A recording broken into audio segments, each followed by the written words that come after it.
कहावत है, कल्हाड़ी भूल जाती है लेकिन दरख्त याद रखता है। 2024 के इलेक्शन कोई आम इलेक्शन नहीं थे, बल्कि एक बिलियनियर की बेइज्जती और इससे पैदा हुए खतरनाक खेल की ऐसी दास्तान थे जिसमें तमाम असूलों की धज्जियां उड़ाई गई, पैसा पानी की तरह बहाया गया, लोगों ने अपनी जान तक दांव पर लगा दी और जिसके क्लाइमेक्स ने दुनिया की सबसे पावरफुल कंट्री के लैंडस्केप को पूरी तरह से हिला कर रख दिया। 2020 में डोनाल्ड ट्रंप के इलेक्शन में हार का सामना करना पड़ा था, जिसके बाद इनके ऊपर एक एक करके कई मुकदमे थोपे गए, सजाएं सुनाई गई, बाइकआउट किया गया। हर कोई समझ रहा था कि ट्रंप का करियर ख़त्म हो चुका, लेकिन 4 साल बाद ट्रंप ने ऐसा कमबैक किया कि सारी दुनिया को चौंका दिया। उन्होंने 312 वोटों से विक्ट्री हासिल की और इनके मुकाबले में खड़ी कमाला हैरिस को सिर्फ 226 वोट, जबकि कमाला के सपोर्ट में Rihanna, Mark Cuban, Barack Obama जैसी कई बड़ी हस्तियां खड़ी थी।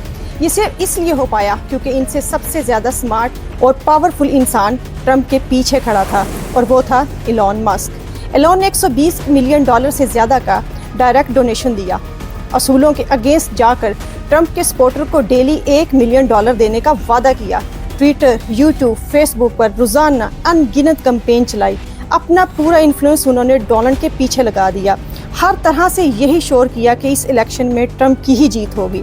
इनफैक्ट कमाला के अगेंस्ट में उन्होंने इतना कुछ बोल रखा था कि अगर ट्रंप की हार हो जाती तो एलन की कंपनियां खतरे में आ सकती थीं। इनसे बिलियन ऑफ डॉलर के गवर्नमेंट के कॉन्ट्रैक्ट वापस लिए जाते और एलन को बर्बाद होने से कोई नहीं बचा सकता था। यहाँ तक कि उन्होंने ये तक कह रखा था कि अगर कमाला जीत गई तो वो ट्विटर को बंद करवा देगी, उसे जेल तक में डलवा देगी। और वो एलन, जो ट्रंप को बिल्कुल पसंद नहीं करते थे, पिछले 2 इलेक्शन में उन्होंने ट्रंप के अगेंस्ट मोड़ लिया था। यहाँ तक कि उन्होंने कई बार पब्लिकली मजाक उड़ाया था, आखिर वो कैसे ट्रंप के इतने बड़े सपोर्टर बन गए।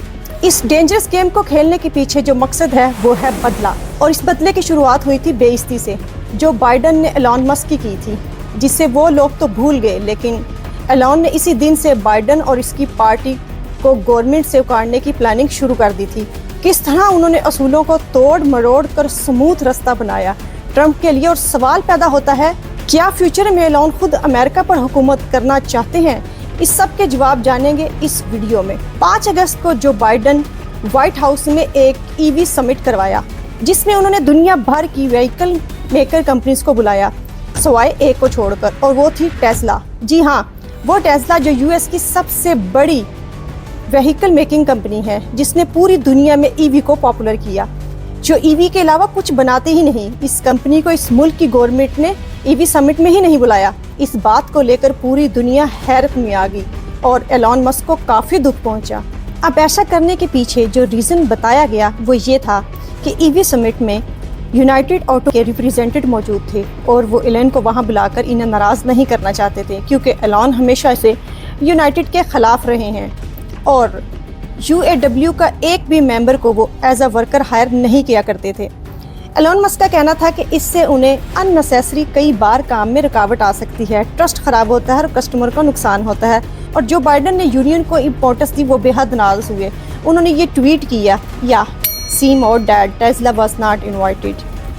इसके एक मंथ बाद 15 सितंबर 2021 को एलन की कंपनी स्पेस एक्स ने एक बहुत बड़े अचीवमेंट हासिल किया और वो दुनिया का पहला ऑल सिविलाइजेशन क्रूज स्पेस में भेजने में कामयाब हुए थे। पूरी दुनिया से उन्हें कॉन्ग्रेचुलेशन के मुबारकबाद के मैसेजेस आ रहे थे, सिवाय एक को छोड़कर, और वो थे जो बाइडन।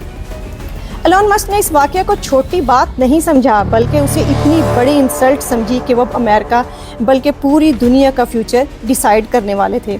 बाइडन ने शुरू से ही एलन के अगेंस्ट काफ़ी ज़्यादा पॉलिसीज़ बनाई थी। एलन, जो कि ऑलरेडी नाखुश थे, इस वक्त काफ़ी ज़्यादा एम्बिशियस प्रोजेक्ट पर काम कर रहे थे। ड्राइवरलेस रिबोट टेस्ला और ह्यूमन बॉडी में इंसर्ट होने वाली न्यूरोचिप प्रोडक्ट का नेचर ऐसा था कि बाइडन की पॉलिसी आगे चलकर इन पर बैन लगा सकती थी, जिससे एलन को बहुत बड़ा झटका लगता। स्पेस एक्स का मेजर प्रॉफिट भी यूएस गवर्नमेंट से आता था, इसलिए इनके कॉन्ट्रैक्ट के साथ ज़रा भी छेड़छाड़ होती तो एलन को बिलियन ऑफ डॉलर का नुकसान होता। तो 2021 के एंड होते होते एलन को ये समझ आ गया कि दुनिया के सबसे ज़्यादा पावरफुल कंट्री का जो भी प्रेसिडेंट हो वो इनके इशारों पर काम करे, और वो जो बाइडन तो बिल्कुल नहीं हो सकते थे। और ये एक पावर का एक लॉ है कि अगर आप अपनी बात किसी से मनवाना चाहते हैं तो उसे अपने एहसानों के नीचे इतना दबा दें कि वो कभी भी ना कर पाए। एलन ये बात अच्छी तरह से जानते थे, इसलिए उन्होंने ट्रंप को चुना। वो ट्रंप जो 2020 का इलेक्शन हार चुके थे और उनके अगेंस्ट कई मुकदमे चल रहे थे। इनका पॉलिटिकल करियर ख़त्म सा था और इनको कहीं से भी कोई हेल्प हासिल नहीं हो रही थी और वो एलन के इस मस्त प्लान के लिए परफेक्ट कैंडिडेट थे। इसलिए उन्होंने ट्रंप पर सबसे बड़े एहसानात शुरू कर दिए। इस दुनिया में पैसे से ज़्यादा ज़रूरी चीज़ है लोगों की अटेंशन, और वो अटेंशन गेन करने का सबसे बड़ा प्लेग्राउंड था, यानी कि ट्विटर। सारी दुनिया में जो कुछ भी होता है ट्विटर के जरिए कुछ सेकंड में पूरी दुनिया में बात पहुंच जाती है और ट्रंप इसी प्लेग्राउंड से गायब थे और ट्विटर ने इन्हें 2020 के इलेक्शन हारने के बाद बैन कर दिया था। एलन मस्क को समझ आ गया कि अगर ट्रंप को प्रेसिडेंट बनाना है तो इनकी आवाज़ ट्विटर पर बुलंद करनी पड़ेगी। जबकि इनके फेवरेट खिलाड़ी को मैदान में उतरने से रोका गया था, तब उन्होंने पूरा मैदान ही खरीदने का फैसला किया। उन्होंने जनवरी 2022 में धीरे धीरे ट्विटर के शेयर खरीदना शुरू कर दिए और अप्रैल आते आते वो ट्विटर के सबसे बड़े शेयर होल्डर बन गए। ट्विटर के बोर्ड ने इन्हें मेंबर बनने के लिए इनवाइट किया, जिसे उन्होंने डिक्लाइन करके उल्टा ट्विटर को ही खरीदने की ऑफर कर डाली। ट्विटर का बोर्ड पहले तो इस ऑफर से घबरा गया, इवेंचुअली उन्होंने ये ऑफर एक्सेप्ट कर ली। कुछ और लीगल डजल के बाद आखिर एलन मस्क ने 22 अक्टूबर 2022 को ट्विटर को एक्वायर किया। एक्वायर करते ही पहला काम जो किया वो था डोनाल्ड ट्रंप के अकाउंट को फिर से शुरू कर दिया। इसी लम्हे वो ट्रंप को पब्लिकली सपोर्ट भी नहीं कर रहे थे, इसलिए इस एक्ट ने औरों के साथ साथ ट्रंप को भी हैरत में डाल दिया। एलन ट्रंप को सपोर्ट करने के सही मौके की तलाश में थे और मौका उन्हें मिला ट्रेजेडी के रूप में। जुलाई 2024 में ट्रंप में रैली कर रहे थे कि इन पर गोली चला दी गई। इस मौका पर एलन ने ट्रंप के हक में ट्वीट किया। अपना फुल सपोर्ट शो करने के फौरन बाद ही उन्होंने अमेरिका पॉलिटिकल एक्शन कमेटी यानी कि अमेरिका पैक बनाई, जिसका सिर्फ एक ही मकसद था, डोनाल्ड ट्रंप के लिए लोगों को आमादा करना। इसके लिए उन्होंने पूरे $120 मिलियन डोनेट किए। इस हादसे और एलन मस्क की सपोर्ट्स, बल्कि खुली सपोर्ट के बाद जब इलेक्शन का रुख डोनाल्ड ट्रंप की तरफ मुड़ता दिखाई दिया तो इनके अगेंस्ट पार्टी जो बाइडेन को बदलने का फैसला कर बैठी। वैसे भी इनके खिलाफ काफी ज्यादा एंटी इनकम्बेंसी पहले ही डेवलप हो रही थी। फिर ऐसे सीन क्रिएट किए गए कि लोगों को लगा कि बाइडेन की तबीयत काफी ज्यादा खराब हो रही है, जिसके बाद पार्टी ने कमाला हारिस को अपना कैंडिडेट के तौर पर खड़ा कर दिया। ये अलग बात थी कि इलेक्शन के बाद बाइडेन की तबीयत बिल्कुल फिट नजर आने लगी। एलन ने ट्रंप के रिकवर होने के बाद अगस्त में काफी लंबा ट्विटर स्पेस ऑर्गेनाइज किया, जिसमें कहा कि ट्रंप को जीतने के फौरन बाद एक गवर्नमेंट एफिशिएंसी डिपार्टमेंट बनाना चाहिए, जिसमें हम ट्रंप की खुद हेल्प करेंगे। इन बातों के बाद बहुत से लोगों को ट्रंप की फेवर में कर दिया। एलन ने डेमोक्रेटिक पार्टी खास तौर पर कमाला हारिस के खिलाफ ट्वीट करना जारी रखा। जब 15 सितंबर को डोनाल्ड के खिलाफ दोबारा हमले की साजिश पकड़ी गई, एलन ने कमाला के खिलाफ ट्वीट किया, जिसे बाद में डिलीट भी कर दिया, लेकिन तब तक वो काफी हद तक वायरल हो चुका था और करोड़ों लोगों को मुतासिर कर चुका था। दूसरी तरफ कमाला भी कोई कसर नहीं रख रही थी। ओपरा विंफ्री, लेडी गागा, रिहाना जैसी कई सेलिब्रिटी को $1 मिलियन दिए और पूरे कैंपेन में $1 बिलियन से ज्यादा खर्च किया। मार्क क्यूबिन जैसे बड़े लोगों ने कमाला को खुलकर बड़ी भारी मिकदार में डोनेशन दिए। इन्होंने अपना आखिरी पत्ता खेला। उन्होंने अमेरिका पैक के जरिए ट्रंप की रैली में ये ऐलान किया कि जो भी ट्रंप की सपोर्ट में एक पिटीशन पर साइन करेगा, इनमें से एक को हर रोज $1 मिलियन दिए जाएंगे। ये सुनकर डिपार्टमेंट ऑफ जस्टिस हरकत में आ गया और उन्होंने अमेरिकन पैक को नोटिस भेजा कि लोगों को पैसे देकर इन्फ्लुएंस करना गैर कानूनी है, इसे फौरन बंद किया जाए और आपको सजा भी हो सकती है। एलन ने इसके जवाब में पहले से ही एक अहम चीज पिटीशन में तैयार कर रखी थी कि वो फर्स्ट और सेकंड अमेंडमेंट की सपोर्ट में, न कि ट्रंप में ये बात कर रहे हैं कि स्टेज के माहौल और एलन की बैकिंग से यही लगता था कि वो ट्रंप की सपोर्ट में हैं। इस स्मार्ट एक्ट की वजह से वो सजा और लीगल फॉर्मेलिटी से बच गए।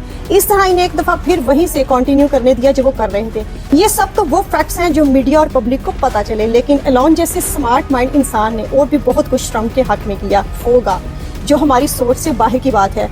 क्योंकि एलन की एंट्री से पहले डोनाल्ड की जीत के कोई इम्कान नहीं थे, लेकिन उन्होंने हवा का रुख ही मोड़ के रख दिया। सबसे इंटरेस्टिंग बात, आखिर इतनी मेहनत करके उन्हें क्या मिला? एलॉन मस्क सेव होकर खेलने में इंटरेस्ट नहीं रखते, वो रिस्क लेकर बड़े अवार्ड हासिल करने में माहिर हैं। इसलिए जैसे ही इलेक्शन का रिजल्ट आया, इससे पहले कि ट्रम्प एलॉन के लिए कुछ करते, पब्लिक ही ने रिवॉर्ड दे डाला। रिजल्ट के कुछ घंटों बाद ही टेस्ला के शेयर में 39% इंक्रीज आया और मस्क को इससे पूरे $54 बिलियन का फायदा हुआ।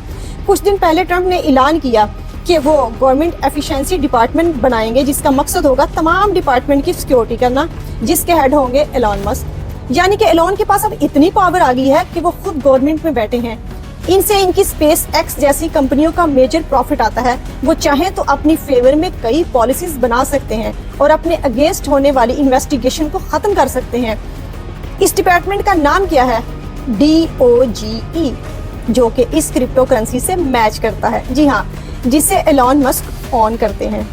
ट्रम्प के जीतने के बाद इस करेंसी का रेट भी 200% से ज्यादा बढ़ गया और इसके बढ़ने का सबसे ज्यादा फायदा किसको हुआ? एलॉन को हुआ। इनके कई जो अल्ट्रा प्रोजेक्ट थे, उनमें अब कोई खतरा नहीं था। वो चाहते तो पूरी इंटरनेशनल मार्केट को आसानी से कंट्रोल कर सकते थे। अब एक आखिरी डाउट कि जब एलॉन के पास इतना पैसा है तो वो खुद प्रेसिडेंट क्यों नहीं बन गए? क्योंकि इनको न सिर्फ काफी फायदा होता है बल्कि वो ट्रम्प से ज्यादा पॉपुलर भी हैं। असल में यूएसए के कवानीन है कि वहाँ का प्रेसिडेंट बनने के लिए यूएसए में पैदा होना जरूरी है और एलॉन पैदा हुए हैं साउथ अफ्रीका में, वरना शायद ट्रम्प की जगह एलॉन को खड़ा देखते। आखिर में ये सवाल पैदा होता है कि किसी भी मुल्क में क्या पैसे और ताकत के जोर पर किसी की आजाद राय को बदलना ठीक है? आपकी क्या राय है?